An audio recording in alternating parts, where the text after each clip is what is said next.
My name is A Trebesch, and I am going to be presenting the first part of the primer on using advanced molecular dynamics simulation techniques, or MD, to characterize large-scale conformational transitions in transporters.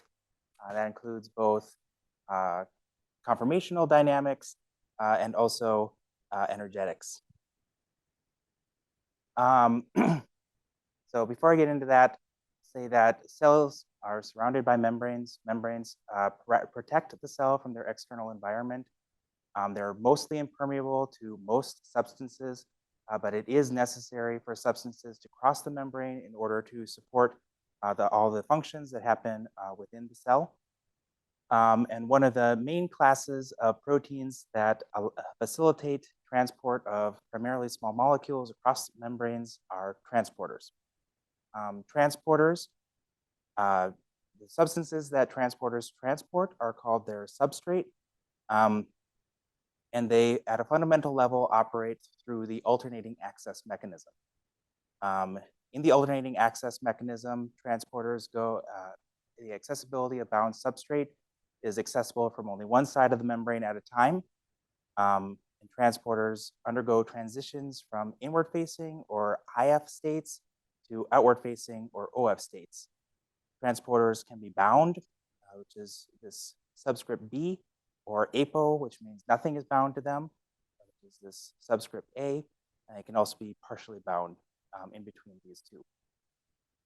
Because of their central role in cellular function, transporter malfunction is often associated with disease, and they also are common targets of pharmaceutical drugs. The transporters are very diverse set of proteins. They realize the alternating access mechanism varies widely from transporter to transporter. This schematic is showing most of the common classes of realizations of the alternating access mechanism. It's not important to know the exact details of each of these mechanisms right now. We'll introduce more about the details later on when they become more important. But what I will say is that common feature of all these different transport mechanisms is the involvement of large-scale structural changes. In order to switch this substrate accessibility from one side of the membrane to another, there is almost always some sort of large-scale structural change.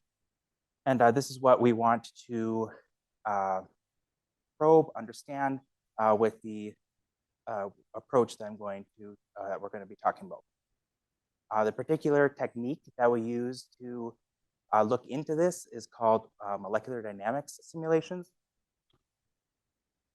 or MD.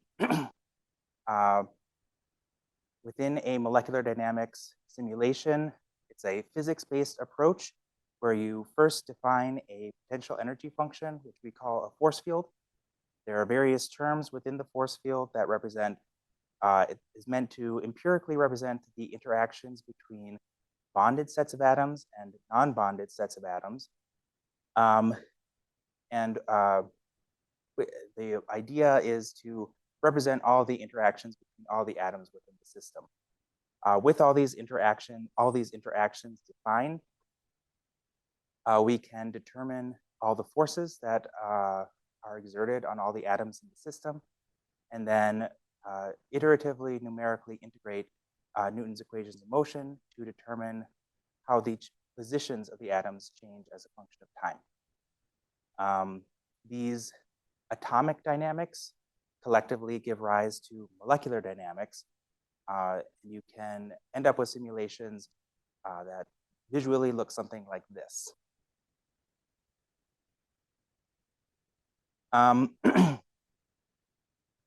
MD simulations have been around for a long time. They've been maturing over time. And there's lots of examples out there of them having success in predicting and capturing what the dynamics of molecules look like.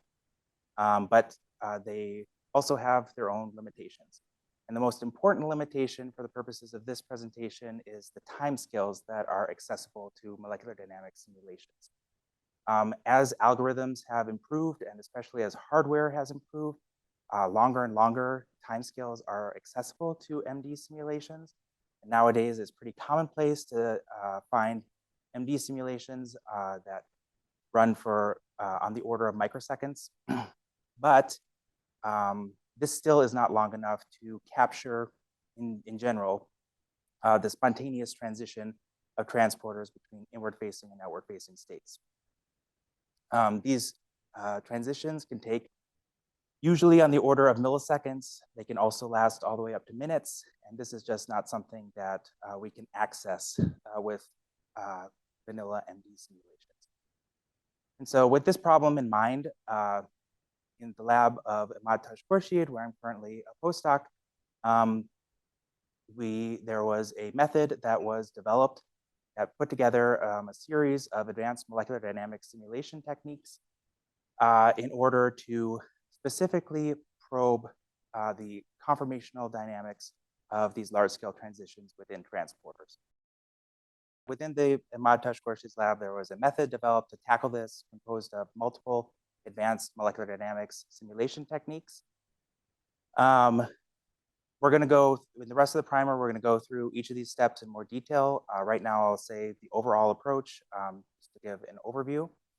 Within this approach, we start by identifying structures that represent the end states of the transition of interest, usually representing an inward-facing and an outward-facing state. We define collective variables, which are mathematical descriptions of reaction coordinates that are meant to capture all of the major structural differences between the two states of interest. Using these collective variable definitions, we run a series of driven MD simulations to explore different pathways through the collective variable space. After we've identified a sufficiently optimal transition pathway, we can relax it structurally using a technique called the string method with swarms of trajectories, or SMWST. Then to enhance sampling along the transition pathway, we run a simulation called bias exchange umbrella sampling, or BEUS. And then finally, from that simulation, we can extract a free energy profile using techniques like the weighted histogram analysis method, or WHAM, or the multi-state Bennett acceptance ratio, MBAR. So before I start talking about those steps in more detail, I just want to say a little something about where this technique comes from. It was developed by Mahmoud Muradi and Ahmad Tashkhurshid when Mahmoud was a postdoc in Ahmad's lab. This approach draws on previously well-established techniques within the MD field, namely driven MD, string method, umbrella sampling, and WHAM. And then it develops them further and targets them towards specifically understanding these large-scale structural transitions in transporters.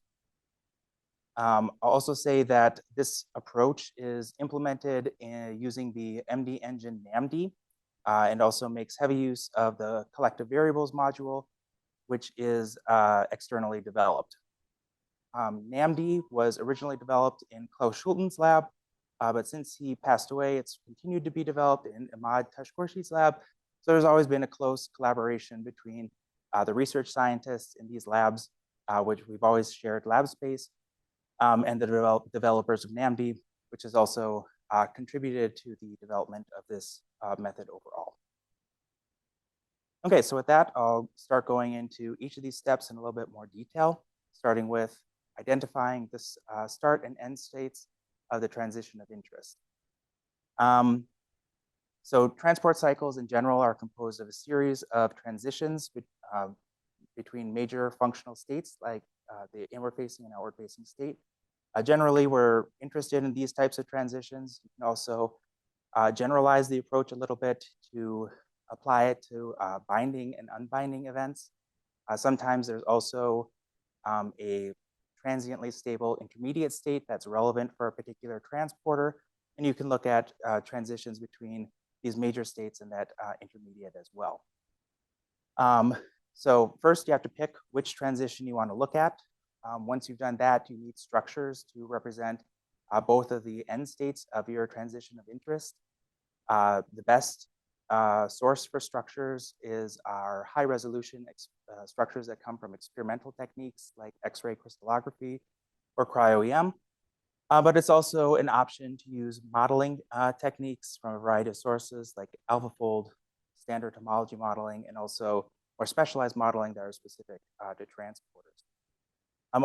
I will also say at this point that in order to do the advanced MD simulations, you also need to build an MD simulation system that includes the protein, lipids, water, ions, and everything that you want to include within the system. There are standard tools within the field for doing this. CharmGUI is particularly popular for preparing simulation systems for MD simulations of membrane proteins like transporters.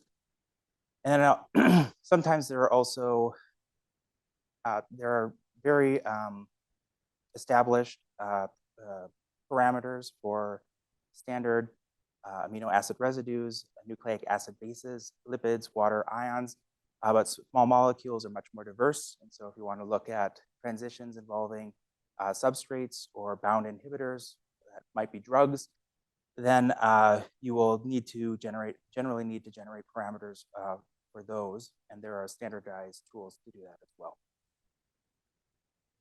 Okay, next step is defining collective variables. Collective variables, as I said before, are mathematical descriptions of reaction coordinates. These collective variables that you defined are meant to fully capture the major structural differences between the end states of your transition of interest. This example, which is coming from the paper that established the approach, you have collective variables representing the angles between major protein domains, like the red and the blue domains, in two different viewpoints, and then also the yellow and green domains, and then distance as well between these yellow and green domains. There are many different kinds of collective variables that are defined within the collective variable module used by NAMD. And I want to say a little bit of something about two of the most common ones. First, distance. Distance is very simple. It measures distance between the centers of mass of two selections of atoms. So in this example, center of mass of this green domain and the yellow domain. You can either use the full distance. It's also common to project the distance along a particular user-specified axis of interest. And then orientation is the second common collective variable that I want to comment on. There is established theory that says that when any kind of rigid body moves throughout space, tumbles in any kind of way, at the beginning, if you have, take the reference at the beginning of that tumbling motion and at the end of that tumbling motion, you superpose the centers of mass of the rigid bodies, you can find and calculate a rotation about a particular amount of rotation about a particular rotation axis that passes through the center of mass of that rigid body. This idea of having particular rotation axis and rotation amount allows you, relative to reference coordinates, allows you to represent any general orientation of a collection of atoms in a protein throughout your simulation.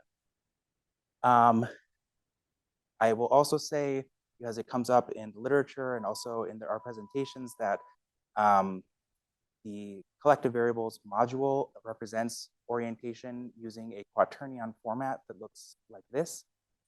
There's nothing special about this representation scientifically. It has some convenient mathematical and computational properties, which is why it's used.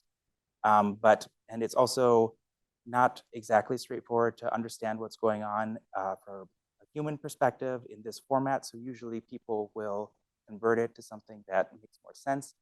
In the physical world, like in this example, angles between these individual domains. Okay, next is the step of running driven MD simulations. The way that this works, from the perspective of MD, you go back to the original formulation, you still have the same potential energy force field. And then when you want to add biases, you end up adding an extra biasing term to your total potential energy function. For collective variables that are scalar, this takes the form of a harmonic. And for quaternions, the situation is a little bit different. And then once you have this definition of the collective variables and of the harmonic restraint, you go through the same steps of calculating the gradient of the total potential energy function, calculate forces, and iteratively numerically integrate. For static restraints, you can have a moving target, which is this xi naught of I. But for driven MD simulations, this target value moves as a function of time. And so you have a moving harmonic restraint. And with by applying movement to these harmonic restraints, you can induce processes to happen at time scales that are quicker than when they happen in nature. So I'd like to say that the process of defining collective variables and running these driven MD simulations is inherently iterative. There are a lot of considerations and options that you have when you're defining collective variables and also biasing protocols. You have to choose your collective variables carefully. Like I said, there are a lot of them that are defined in the module. You have to make choices about which atoms to add to your collective variables. For example, you could do the, you can select the entire domain here, or you might want to exclude certain helices from there as well. And could you describe just basically what's happening in the animation in terms of driving a transition? Yeah, so there are two collective variables defined here, which are changing this orientation. I've drawn it schematically on the left, changing the orientation of the transport of the this blue domain relative to the purple domain, and then also inducing a drive in changing the center of mass. And it's depicted schematically as straight up and down. It's a little bit more complicated in 3 dimensions, but those are the two things that are being driven in order to create this movie.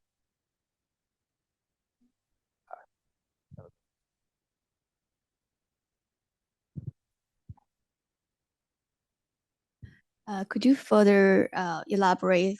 How do you make the decision, like which part of the transporter to use for a collective variable, and like which collective variable to use? Like, how do you make this decision? Yeah, so that comes with experience, is what I would say.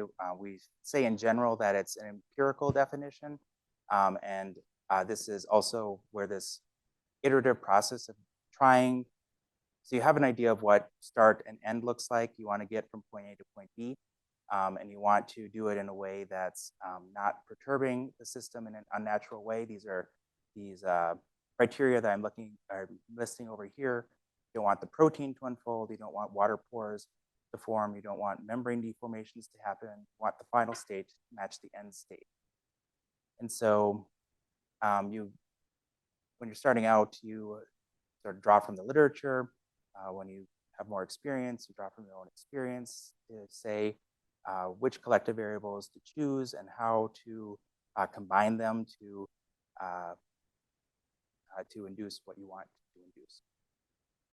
Last thing I wanted to say on this slide was a lot of these options are straightforward to see if there's an issue and iteratively refine what you're doing. The only one based on analysis of the trajectory that you get out at the end, the one that is not so straightforward is choosing a path to take through the collective variable space. And so to explain why that is, I think it's helpful to switch to an analogy.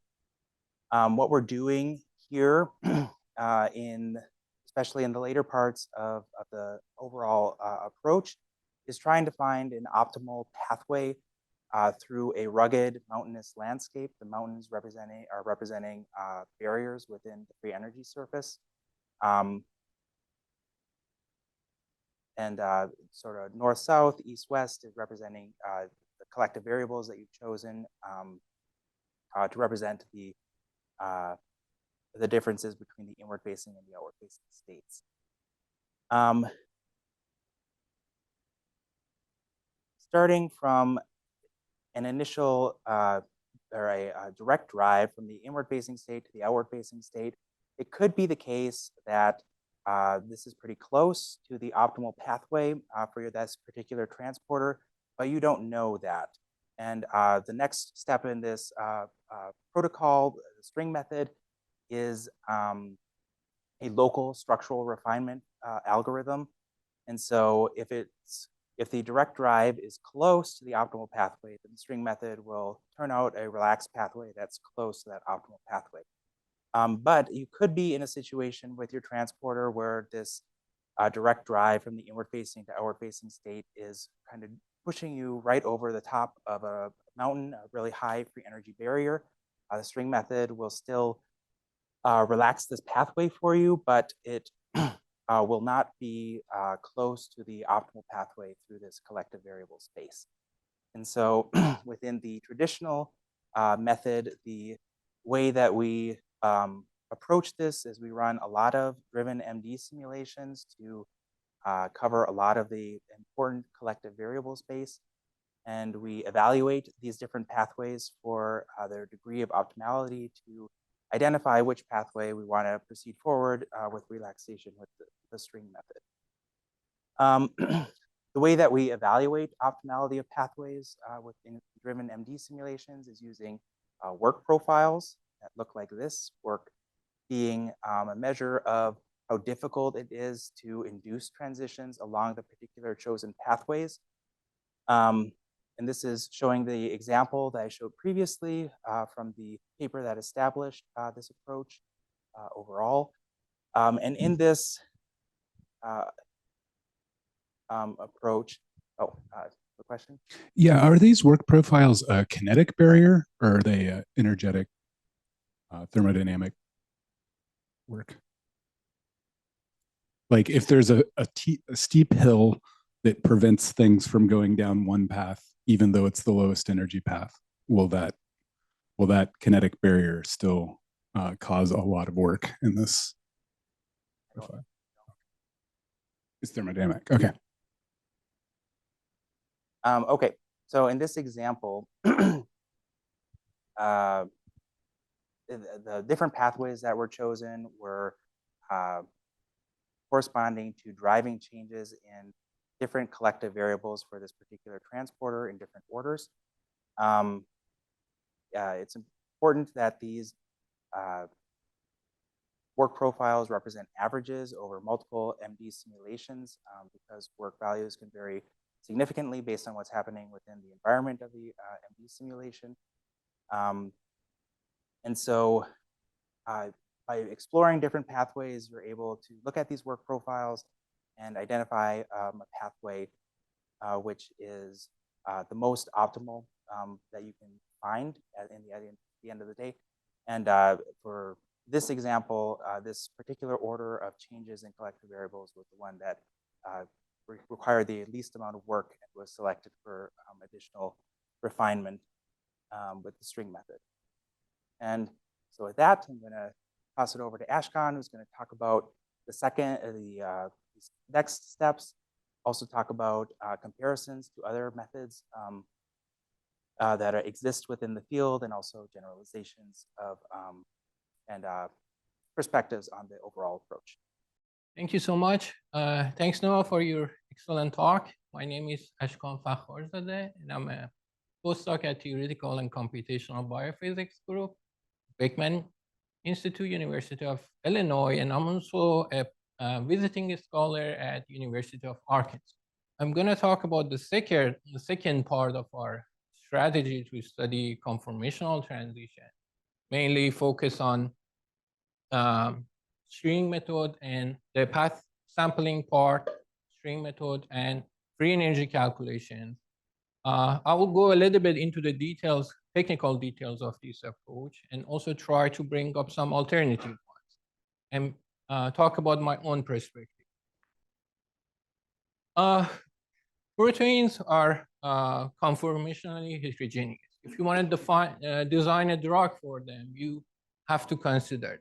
And their conformational space is very complex. There are many metastable states, local minima, and to go from one state, let's say this state to this state, we need to consider different pathways. And a great tool here is molecular dynamics. As Noah mentioned, molecular dynamics has a time scale problem and what is known as sampling problem. To resolve that sampling problem, we use statistical physics-based approaches. I sort of divide these two techniques to two different categories. Let's imagine that this is the projection of the previous conformational landscape on one dimension. This is the reaction coordinate, our pathway, and this is the free energy. Our system is fluctuating here. We want to go from here to here. This free energy is not known priori, and we are trying to reconstruct this one in our approach. As I mentioned, there are technically two different strategies. First one are the one that they use force, potential, force or potential, external force or potential to bias sampling.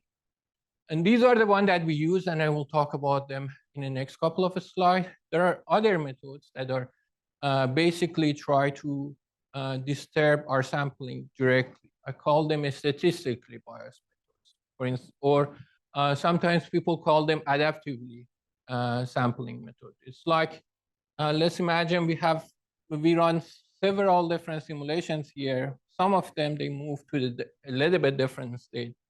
With some approach, we duplicate the one that they are able to pass and kill the other ones and repeat this approach until we go to the other state. Each one of these approaches has their own advantage and disadvantage. Here, and the main problem, as you guess, is using force makes our system to go to the states that are not natural to our system. But we prefer these set of approaches because they increase our chance to go to the other exponentially because we use force or potential. Some of the examples for these set of methods are steered MD or targeted MD. These are a group of, I grouped them in a non-equilibrium work. The derivative MD that Noah was talking about is in this set. Here, let's say that we push our system with some force, go to the others. We calculate the amount of work, the work that Noah was showing in his part, and convert that work to free energy. This approach is not very common these days for calculating the free energy because to get something accurate, we need to do several different simulations.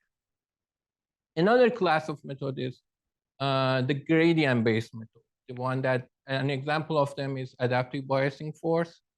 Let's say that we be in this space. Our simulation is here, our system is here. We calculate the force that is experiencing by our system, export exactly opposite force on our system and push it a little bit forward. And then we convert this force to derivative of free energy. And taking the integral from that derivative, we get the free energy. Another class is histogram-based method. Umbrella sampling and metadynamics are two examples of this class. Umbrella sampling is the one that we use in our sampling in our conformational transition technique. It is basically works by restraining our simulation to different region, making sure that we are sampling all these different barriers and then combining all of them together to get the free energy. Another popular method is metadynamic. Um, Metadynamic is working by adding a small external potential to our system, usually in form of Gaussian, bringing our system up to pass the barrier and go to the others, and then inversing that potential to get the free energy. I've used metadynamic during my PhD a lot. It's a very good approach, but the main problem with metadynamic is when we have a lot of collective variables, it's very slow. And this is the case for studying membrane transport. Yes. Can you comment on what type of sampling methods are suitable for different types of protein? I understand that the topic here today is the transmembrane protein, but then there are disordered proteins. There are more folded proteins. Do you recommend different type of sampling for different types of protein? Yes, it really depends on your system and accuracy that you want. I generally suggest the first two for small system like DNA, peptide, and that kind of stuff. But for larger systems, I recommend umbrella sampling and metadynamic. Even for metadynamic, I think it's not generally a good approach because for large system, you need to consider a large number of collective variables, and it makes your computation pretty slow. Sorry. So as Noah mentioned, our strategy is to combine these biasing sampling methods with path sampling algorithms. And the reason behind that is probably can see better here in this toy model. This is a Muller-Brown potential, a 2D potential. Let's assume that this is the free energy that we don't know, and it's related to that system I showed in the first slide. We can try to sample the whole area. The red area correspond to high energy barriers. The blue one is the low energy barriers. We can try to sample the whole area, or we can focus on some important part, the interesting part, the transition.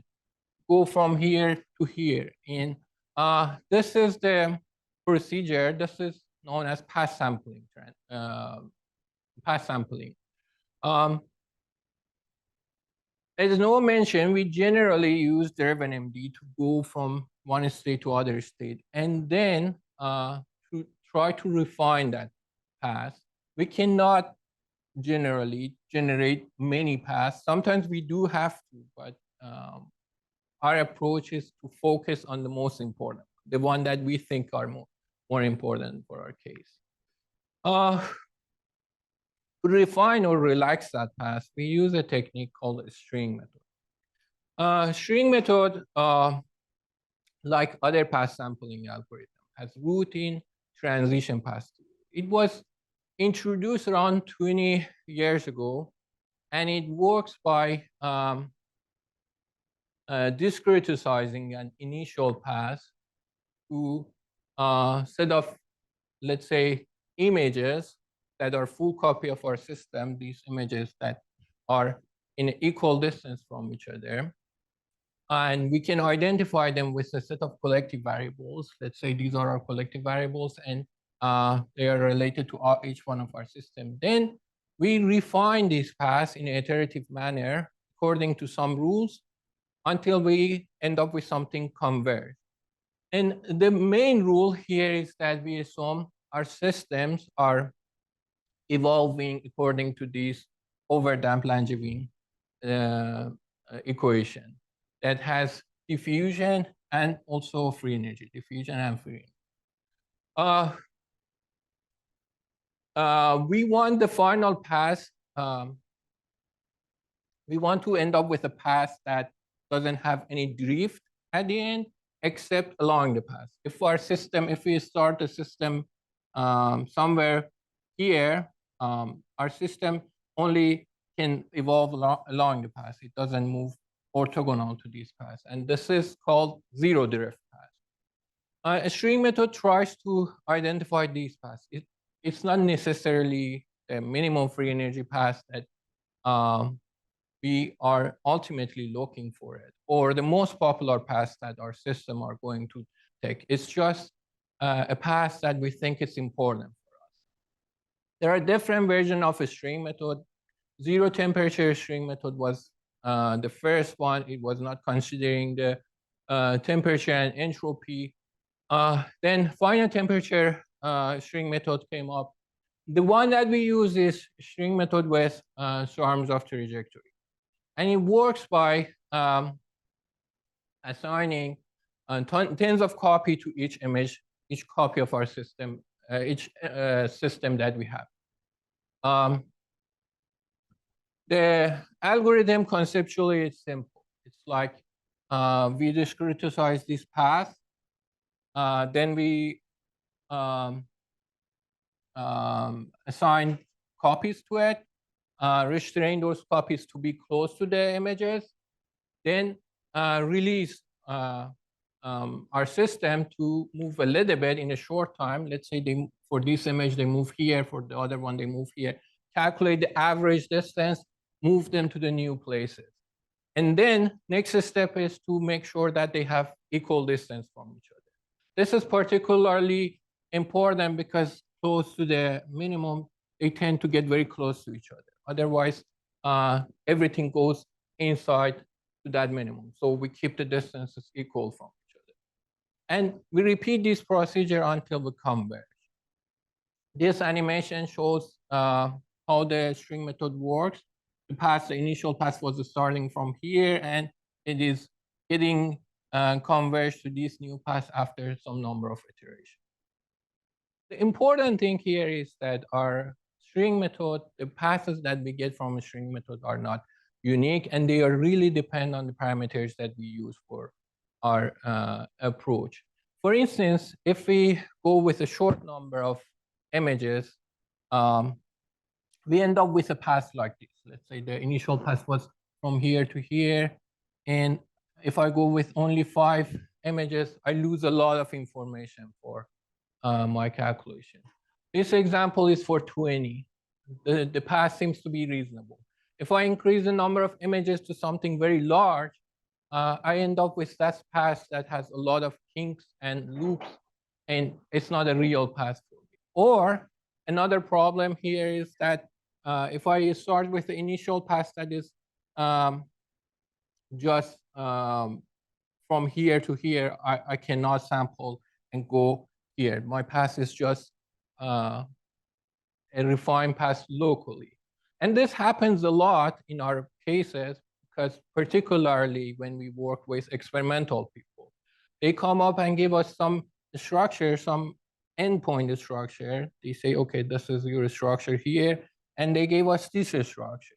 After a little bit, they come and say that, okay, the actual structure was this one. So we need to repeat this one more time and go from for all of these steps one more time. And my point here is that this method cannot give us some final structure. We need to have the endpoint for our path. Now let's say that we have the path.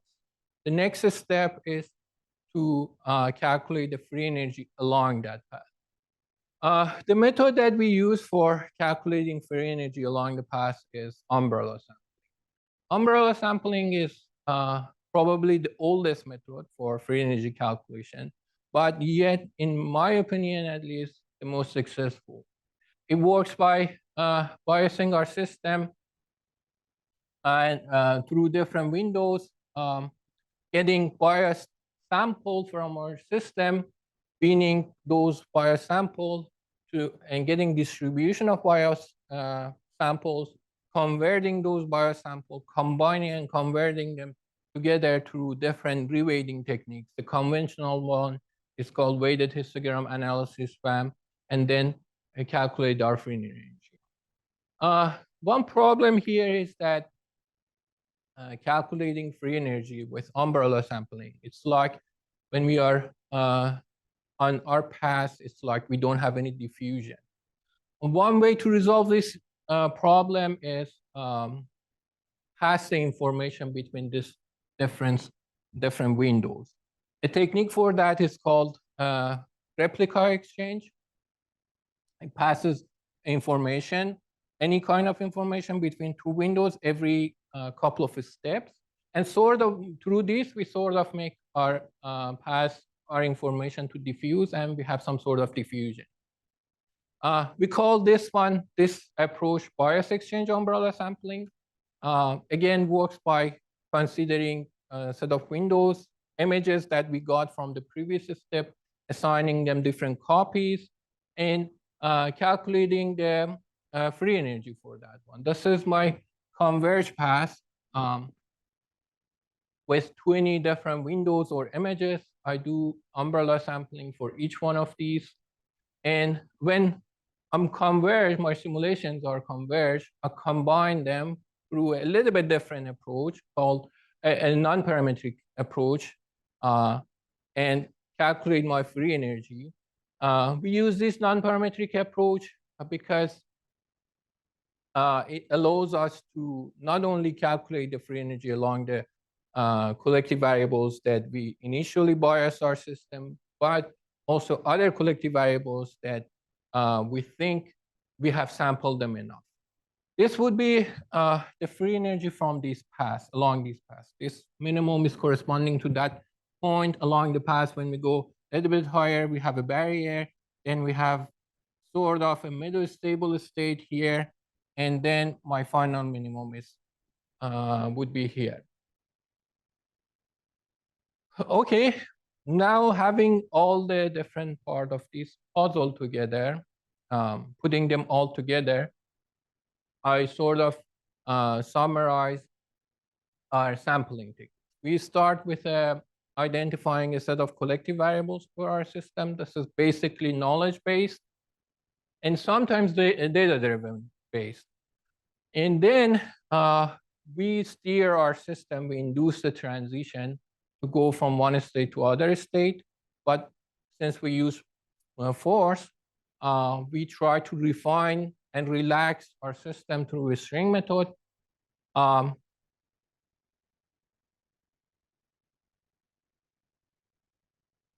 Yeah, here, for instance, for the first step, this is the collective variables for distance. The other one is theta for the angle.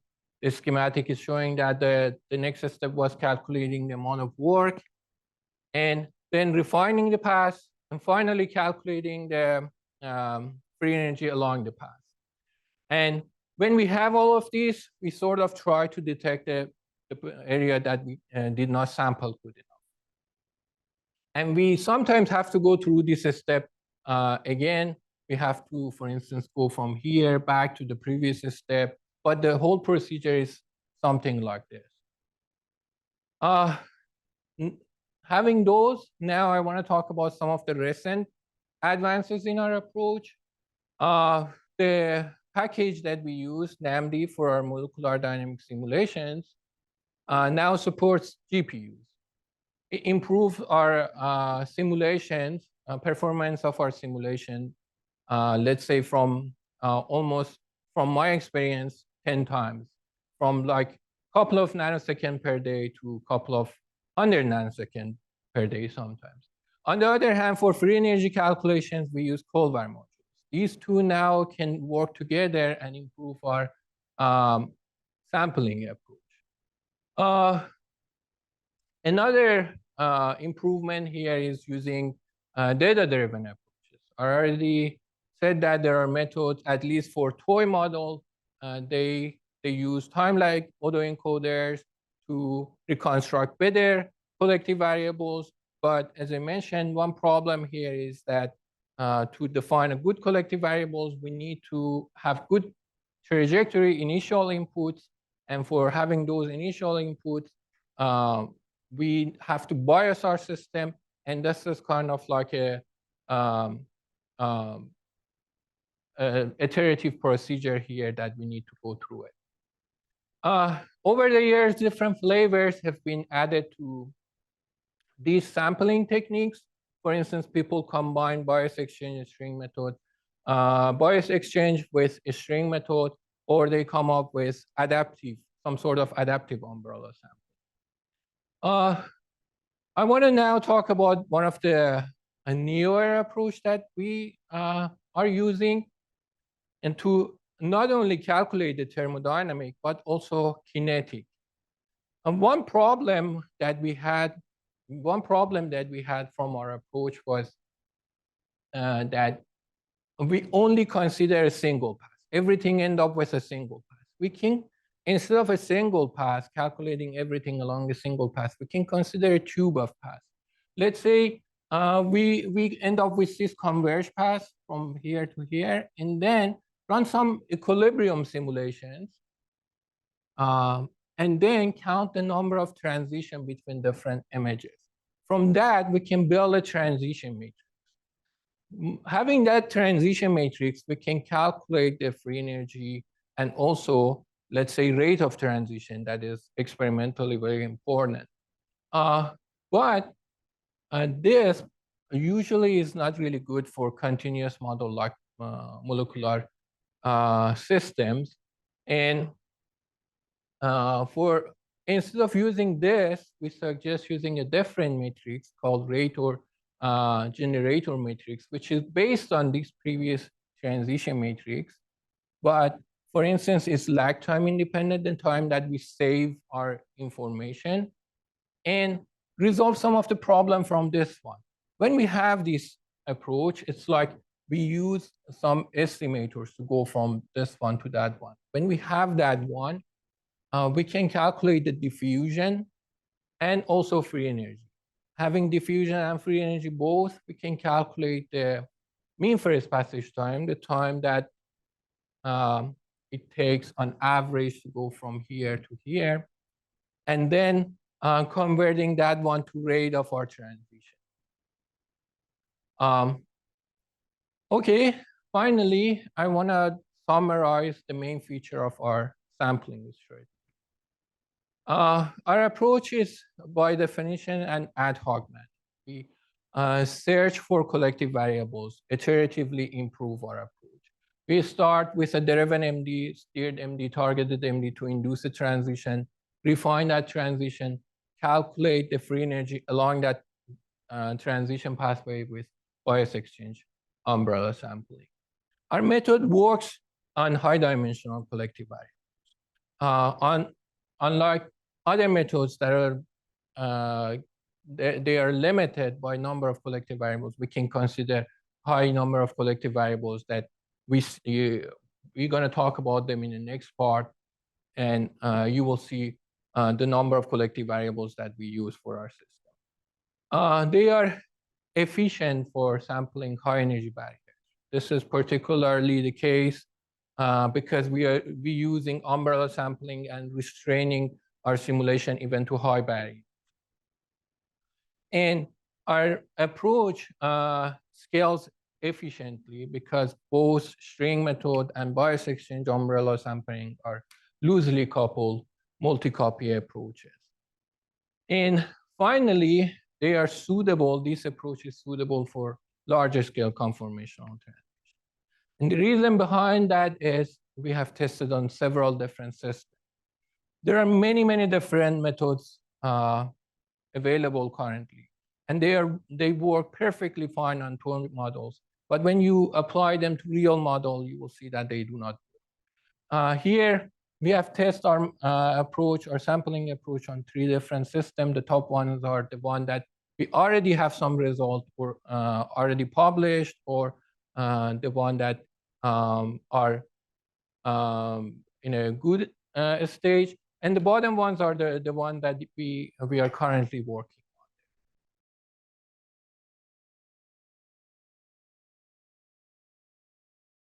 Hello, back for seminar part 1, which is going to be talking about applying the approach that we introduced in the primer to a transporter called NACT. NACT is is a metabolite transporter, specifically transporter of citrate, and it was first became interesting for the most part to researchers in 2000 when experiments on a related transporter in flies The researchers performed experiments where they mutated the gene that encodes this transporter to make the transporter function less efficiently. And when they did that, the mutant organisms were shown to live longer than the wild type organisms. Following that, follow-on experiments on the NACT transporter within mice showed that knocking out NACT in mice causes the mice to store less body fat and also become less resistant to insulin. And so since these experiments were performed, NACT has been thought to be a potential drug target for treatment of obesity and type 2 diabetes. NACT operates through the elevator, what's called the elevator transport mechanism.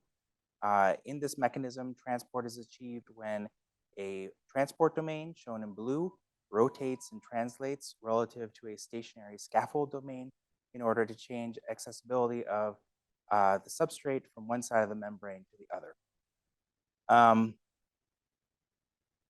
This protein is called a homodimer, so it's composed of two subunits, two completely independent proteins actually that form obligate dimers.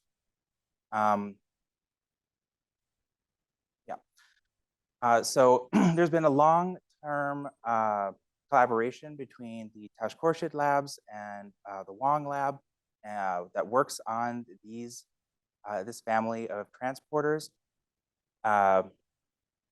Within our lab focuses on running MD simulations, and then the Wong lab focuses on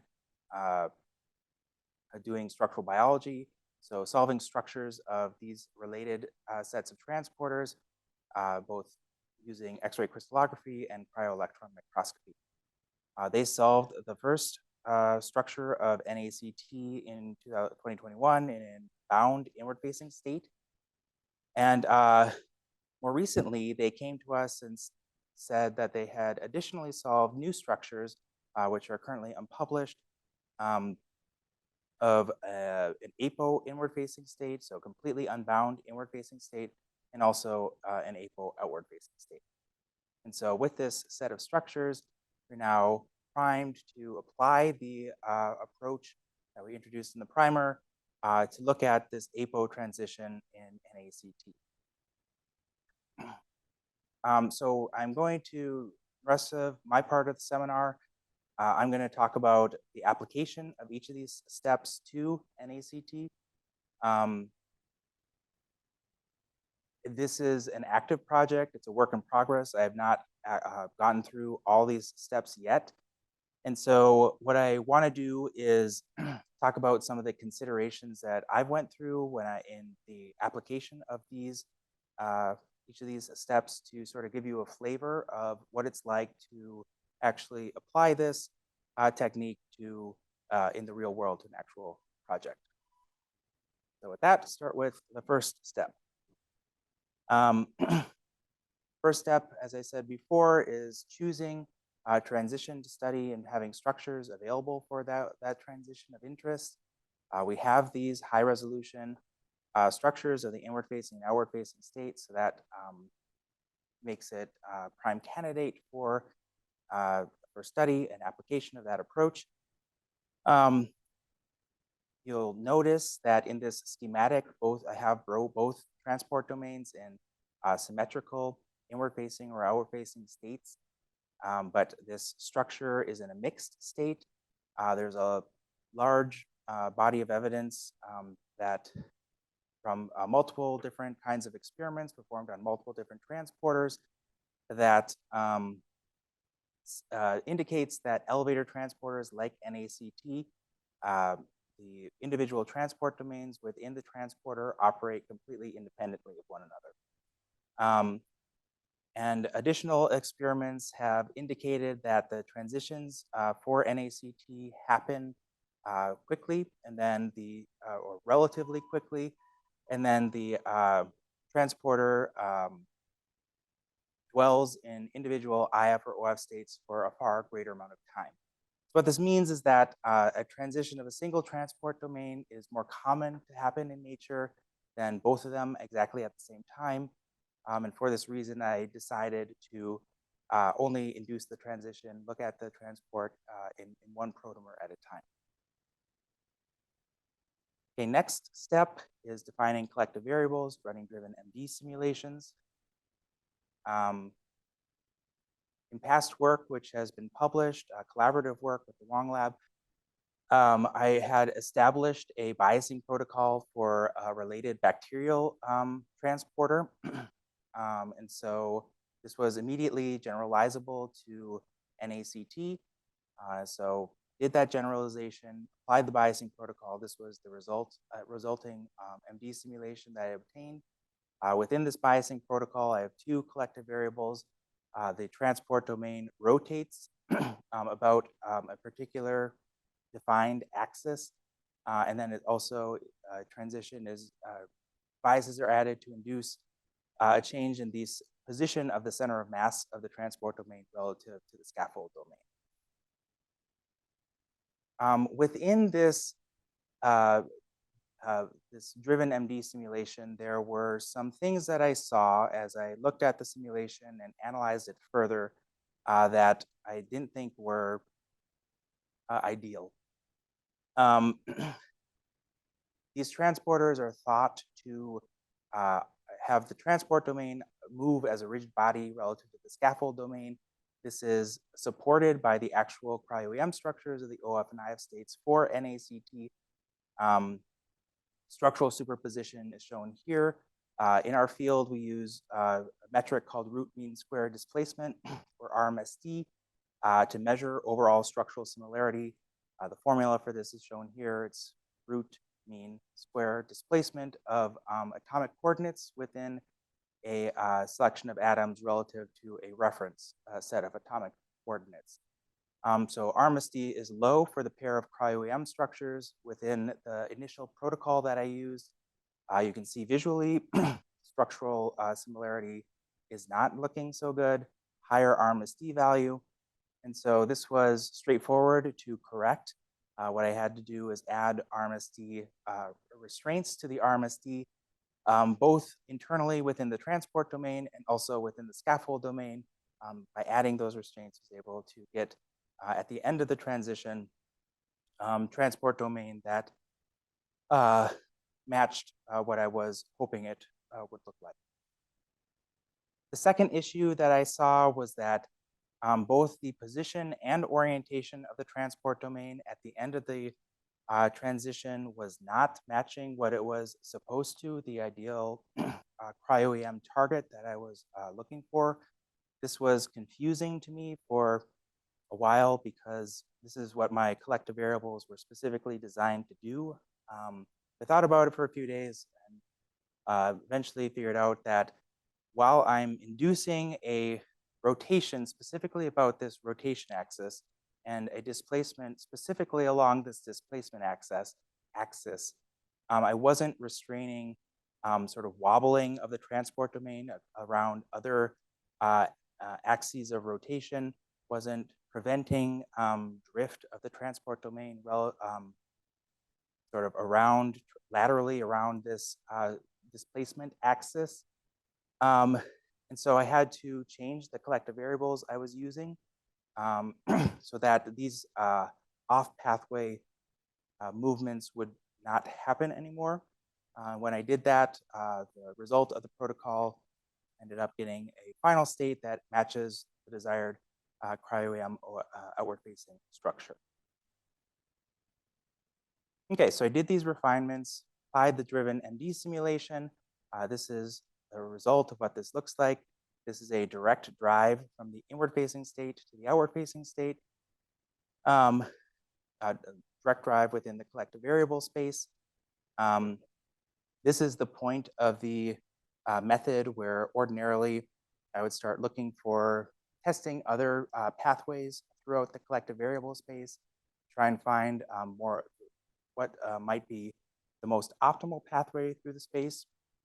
But my particular circumstances allowed me to sort of approach this a little bit differently. So as Ashkan mentioned in the primer, there is a new mode within computation mode within NAMD that allows most computation to happen on a GPU. Previously, NAMD, most of the computation would happen on the CPU. GPU was only used as a co-processor. So these computations on the GPU are inherently faster. And then additionally, the recent improvement in GPU performance has also increased sampling quite a bit. And so what this means is that with the same hardware that we've had all along, we can now get a lot more sampling with NAMD. At the same time, the Taj Khorshid lab was awarded a large allocation on Summit, which is housed at Oak Ridge National Lab. It's one of the largest supercomputers in the world. And so this improved sampling by NAMD combined with a large allocation means that string method simulations, umbrella sampling simulations, which historically have been really expensive from the perspective of standard MD simulation practitioners, they're actually really cheap in the context of this large allocation. And so what I decided to do was to run a string method simulation from this initial direct drive pathway to see what would come out of that and try and use that to inform how I was going to try and explore the collective variable space.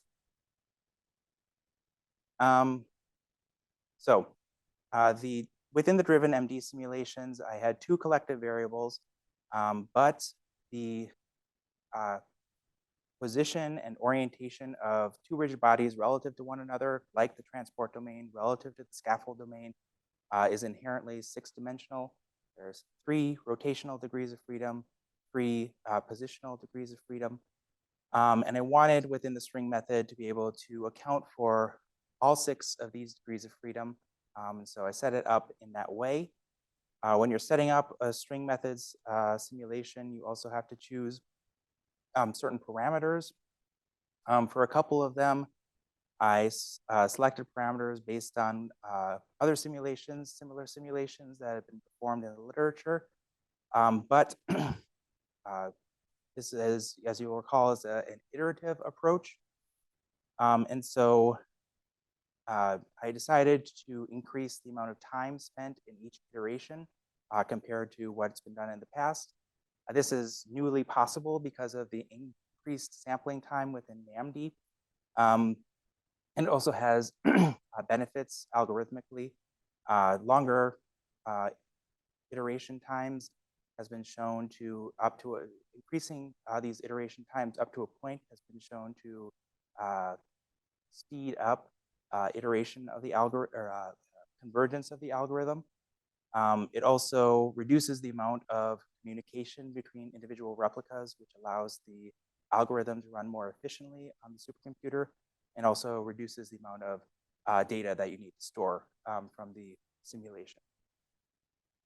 So these are the results so far of the string simulation applied to the direct drive from the inward-facing state to the outward-facing state. You can see the evolution of the pathway in all 6 of the degrees of freedom that I talked about previously.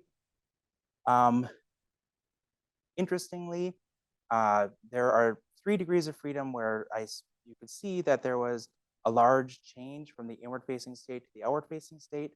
The other 3, the start and end states are pretty similar.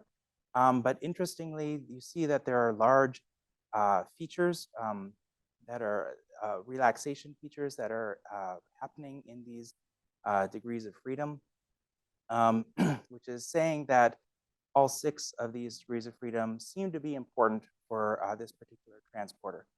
And you can see how these 6 degrees of freedom work together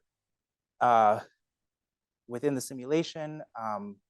Over in this movie over here, it's showing the transport domain sort of behind the scaffold domain. So you're looking through the scaffold domain, and it's coming together in a complex transition. I haven't analyzed this simulation fully because it hasn't converged yet. We can look at convergence by looking at the evolution of the centers of the swarms as a function of iteration. So these plots over here are showing the evolution of the swarm near this dip here in this plot, and at the same point in this degree of freedom. So it's continuously moving down, continuously moving up. We want to see, for convergence, we want to see for all these swarm centers stable values that remain the same for several iterations. So that's still running, but it did what I wanted to tell me something about how I wanted to explore the collective variable space with driven MD simulations. What I ended up deciding to do was to induce a series of transitions along circular arcs between the inward-facing and outward-facing state within this original two-dimensional, with these original two collective variables.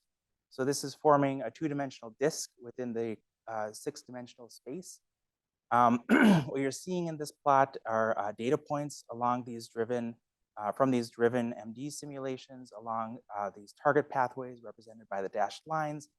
You see that the simulations are overlapping with one another, so they're sampling quite a bit of this space. These simulations are also currently running on Summit.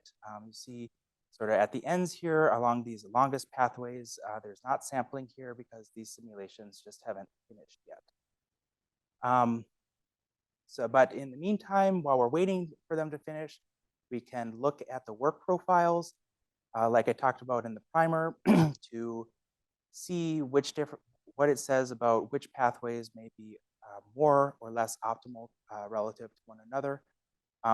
This is breaking up those work profiles into equally spaced segments, and they're the values of the amount of work that increases or decreases within each segment. Segment is represented by the colors in the plot. And so what this is saying is that it looks like inducing translation before any kind of rotation of the transport domain relative to the scaffold domain. That's disfavored. There's higher values of work over in these parts of the driven MD simulations. Similarly, if you do most of your rotation first, followed by translation, that also seems to be disfavored. And so actually, starting from this direct drive from the inward-facing to outward-facing state is looking like a reasonable starting place for refinement with the string method with forms of trajectories. The relaxed pathway from that direct drive, from the string method applied to that direct drive, is overlaid with these white and red dots on top. This is a projection from the six-dimensional path taken by this relaxed pathway back onto that this two-dimensional disk. And then the colors are representing the distance that relaxed pathway relaxed away from that disk in units of the length of these individual segments that each have a different color within the plot. And so this is saying that the distance that the pathway is relaxing away from this disk is pretty far. And it calls into question just how relevant these work profiles actually are for what a natural pathway, for what the optimal natural pathway might actually be. So this is as far as I've gotten right now. My plan going forward is to relax more of these pathways using the string method with forms of trajectories, maybe all of the pathways, and then continue on with the application of the approach. So running additional driven MD simulations, eventually running umbrella sampling simulations, getting work free energy profiles, and then connecting this back to the original structure of the protein to understand what the connection is between structural dynamics and function of NACT. Also interested in looking at this transition under different conditions. So this is the apo transition, nothing is bound. Be interesting to see how binding of substrate and ions affects this. There's also a published structure with a drug-like inhibitor bound. It'd be interesting to look at how that affects the transition as well. And so with that, I'd like to acknowledge my advisor, Ahmad Taj-Khurshid, my collaborators, Daning Wang and Yan Li, and all the members of the NIH resource for macromolecular modeling and visualization, both past and present. Special thanks to Mahmoud Muradi, who taught me this approach when he was still a postdoc in Ahmad's lab. I'd like to acknowledge funding and computing resources that allowed me to complete this work. And with that, I will toss it over to Ashkan for the second half of the seminar. My turn for the seminar part. Here I brought two examples similar to what Noah mentioned. They have a little bit different stories. I thought that they are useful. One of them is a glutamate transporter. For this one, we did a 2D, two-dimensional free energy calculations. The other one, glycerol 3-phosphate transporter. This one, we use this model for calculating the kinetic, the very last part of our strategy in my previous section that I discussed. We tested on this model.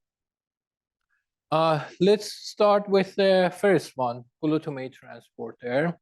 Glutamate transporters, let's talk a little bit about the importance of this model.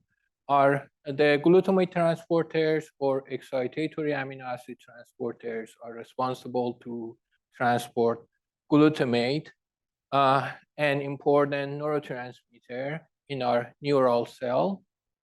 Their dysregulation causes different diseases such as Parkinson, Alzheimer's, and depression. Glutamate transporters are secondary active transporters. They transport glutamate and or aspartate with 3 sodium ions, the potassium inside the cell. They take one proton inside the cell and 1 potassium outside the cell. At the same time, they work as a chloride channel. I'm currently working on this type of system, the ones that are known as EATs. But for today, I want to focus on the archiral homologue of this system, GLTPH. GLTPH is a little bit simpler than EATs, the glutamate transporters, the actual glutamate transporters. It just transports glutamate and aspartate with 3 sodium ions. It doesn't need proton or potassium. This is the structure of glutamate transporter. It's a trimer. It has 3 protomer 3 units that are kind of similar. These brown parts and the green part. The green part is known as a scaffold domain. It doesn't move a lot. The brown part is the transport domain that is moving, transporting the substrates and ions. It has been crystallized in 3 different forms: outward facing, inward facing, and intermediate state. The transport mechanism in this type of transporter is sort of like an elevator. It is known as elevator-like alternating access mechanism. It's like ions and substrates get into this brown part, the transport domain. The transport domain moves, moves a little bit down and rotate, and then ions and substrate leave the transporter. This is sort of a complex picture. Our strategy is to break down this kind of complex movement to different pieces. You can consider a cycle like this. It's like ions in substrates get into the transporter. These are helical hairpin that sort of acting like a gate. And then the transporter gets fully bound. And then we have the translation, conformational change, and releasing the ions and substrate. We focus on the vertical part of this cycle from outward facing empty or apo to inward facing apo. In other cases, when we have one ion, we wanted to know if this transition is possible or the transporter has to go through a cycle like this. And the third scenario is when we have the full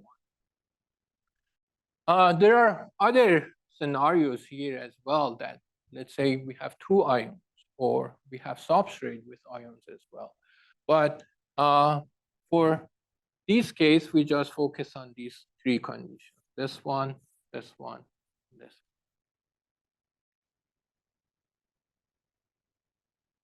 We start with equilibrium simulation.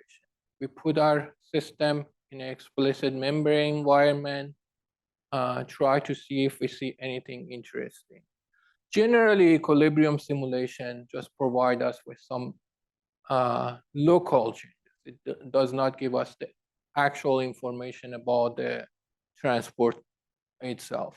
For instance, we note that if we run equilibrium simulation, one of the ions is unstable inside, gets released, then this gate, it opens, and then substrate releases as well.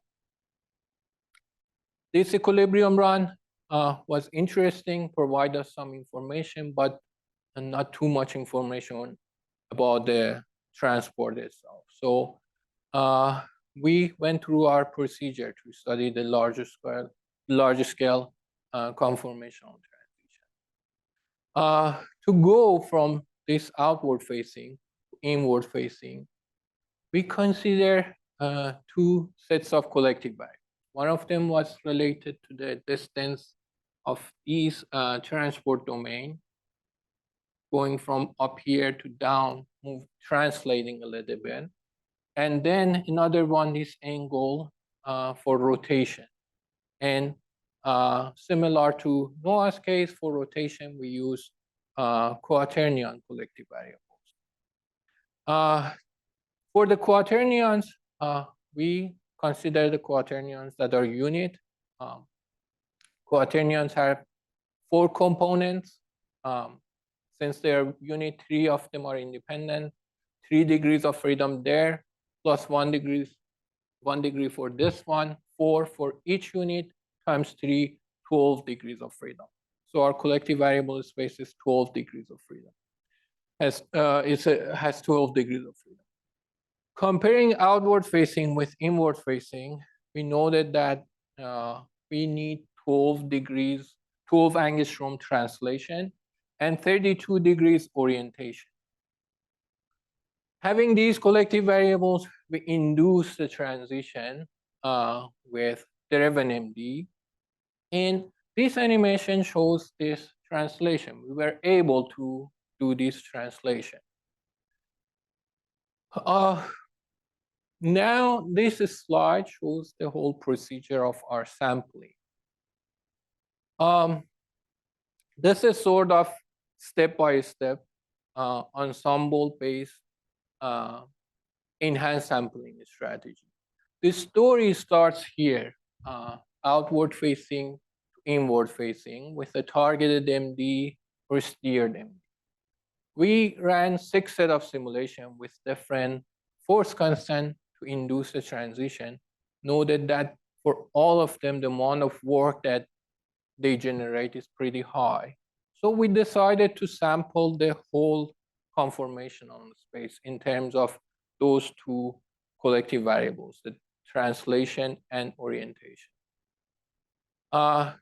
This provided us with a 2D free energy that I'm going to show in the next slide. But here I'd like to pay your attention to the number of replica, number of simulations, copy of simulations that we are doing. After doing the 2D free energy, we went to calculate the path from going to outward facing to inward facing. We generate a path based on the information that we had from bias exchange umbrella sampling, the 2D bias exchange umbrella sampling, an initial path with a method called post hoc string method.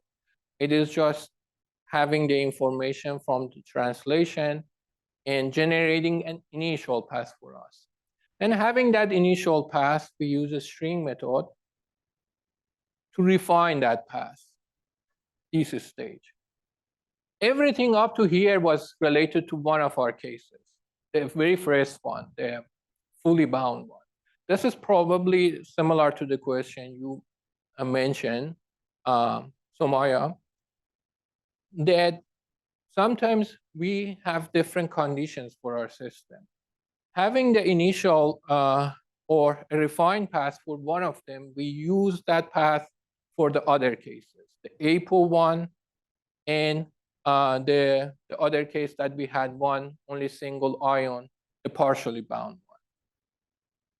Having all of these passes, these three passes, we calculated the free energy along each one of these paths, and we got the free energy from that.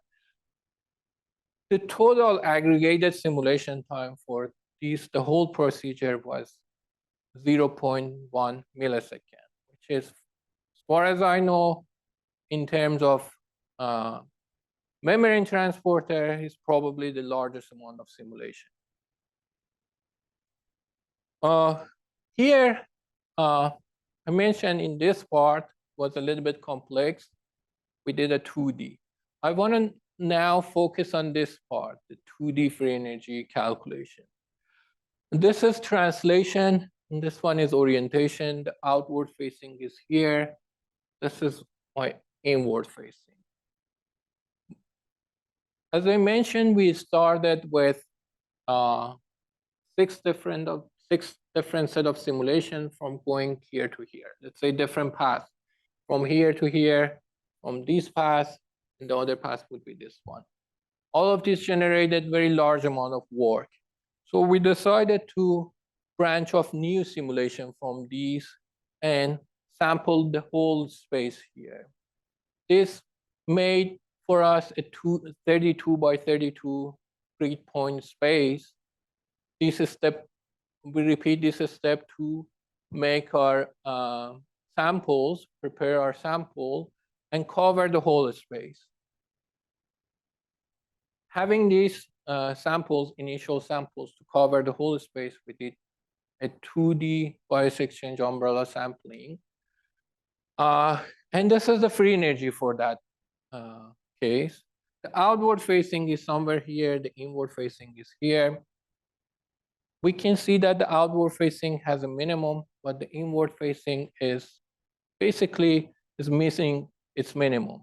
So we repeat this stage one more time and made our points closer to each other, made our sampling refiner, did another set of bias exchange umbrella sampling, end up with this map that is showing the inward facing here and outward facing here. And you can see that seems our system is going from sort of these paths. The green one is the initial path that we generated with the post hoc string method, and running the actual simulation string method with swarms of trajectory, we end up with this black one. And as I mentioned, this was just for fully bound, the condition that we have the ions and substrate, everything all together. We repeated the simulation for the APO and the one that only has one ion, and did the free energy calculation along these paths, and these are the maps for the free energy for each one of those cases. Let's focus on the first one. This is for the fully bound one. Outward facing, inward facing is here now. We have some minimum for inward facing. There is some sort of intermediate state here. The scenario for APO1 is sort of similar to fully bound one. A little bit different, moved a little bit toward right. But the interesting thing is here, the partially bound one. This is the outward facing. The inward facing is missing. It seems the transporter doesn't want to transport one single ion. It doesn't want to waste the cycle for just transporting one ion. And this is the free energy projected in 1D. Here is the outward facing, inward facing is here. The fully bound one, our transporter is taking a path, going through these barriers in our free energy, and then going back in an APO form, empty from sort of a separate path. Having this barrier, these two different barrier, it is clear that, or it's a sign that our transporter is taking two different paths. And we find an intermediate state correspond to this one that we think is important, particularly that the experimentally we do not have this state. Having the free energy and the path to go from outward facing to inward facing, we characterize that path and try to find the interesting things. Some of the interesting things here are, for instance, we noted that going from outward facing to inward facing, this scaffold domain is sort of moving like a piston.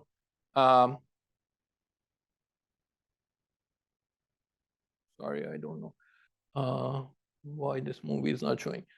And the scaffold domain is sort of getting disengaged from the transport domain, and the salt bridge is breaking during this transport. Now I want to talk about the second example, the glycerol 3-phosphate transporter, GLPT. This is a transporter from a bacteria and transport phosphates, transport an organic phosphate with inorganic phosphate, and in absence of that organic phosphate, it just exchanged to inorganic phosphate. This structure was only crystallized in inward facing. And the transport mechanism for this was a little bit different from the previous one, like a rocker switch. It's like it's taking one, it's antiporting the organic phosphate with the inorganic phosphate. Again, breaking down this one to pieces, we studied this cycle. Indeed, this structure was previously studied in our group with Dr. Moradi when he was a postdoc, and he found that by pulling these two domains of the transporter, he can induce a transition. And then this is the free energy landscape for this one. Going from inward facing to outward facing, when it's APO, the path, it seems to be having some barriers. It's difficult to pass through these barriers here. But for the case when we have only we have the phosphate in it, the barrier is kind of lower, and the path is kind of easier for the transporter. For this case, having this, we wanted to test our new strategy, calculating the kinetic and thermodynamic with the method that I mentioned through studying a tube of paths instead of a single path. For this part, for this one, we focus only on translation from going to from here outward facing to this inward facing, which would be correspond to these points in our free energy. We having the images from or structures from that path, we run equilibrium simulations for 40 different images, 20 different copies for each one of them. Count the number of transition between different images for a particular lag time, and build a transition matrix. Having that transition matrix, we build our rate matrix. And having that rate matrix, we calculated the free energy and diffusion. And here in this slide, I'm comparing these two methods. The green one is the one that we got it from our new method calculation along the path, unbiased equilibrium simulation along the path. And the green one is the one from enhanced sampling, the biased one. The interesting thing is that both methods are providing a similar free energy profile. It's like one of them is just the scale of the other one. It's just going a little bit down. The minimum are the same place, only the barriers are different. And these are the structure corresponding to those. Interesting or difficult part here is to have the right lag time, the time that we save our information, and the radius for the distance of our images, how we measure that a particular structure is corresponding to which image. These are the different lag time and radius of our images, the distance from our images, and showing that they all are providing similar result, but with a different barriers.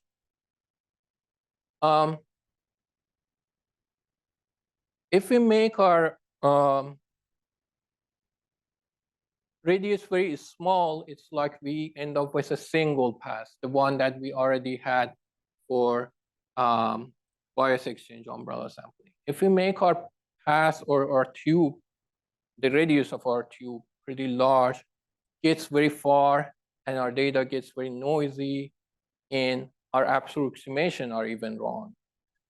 And this is the yellow one is for the case that is the lag time, and the radius is very large, and the other one is for the other case when they are smaller. One parameter here is time, the other parameter is distance. We need to play with both of these. The experimental activation energy for this case was 8.4. The one that we got from bias exchange umbrella sampling, the method that we usually take, was giving us 9.6. Our newer method is giving us only 0.7. And the experimental value seems to be somewhere near there. So we need to improve our methods a little bit to get closer to that. But the thing that is interesting here is the transition rate, the time that it takes to go from this state to this state on average. This time depends on lag time, but the value that we converge is 59.2, which is 7 times larger than the experimental value. This one is only for transporting the inorganic phosphate. The experimental one is for the organic phosphate, but they are at least in order of magnitude similar to each other. We still need to work on this and improve it. And finally, this is my acknowledgement page. This is my supervisor, similar to what Noah showed. And this is Dr. Muradi. I'm currently working with Dr. Muradi in his lab. I'm collaborating with him. And this is a picture of our group. I'm not there. And these are the source of the font that I'm using to do my calculation.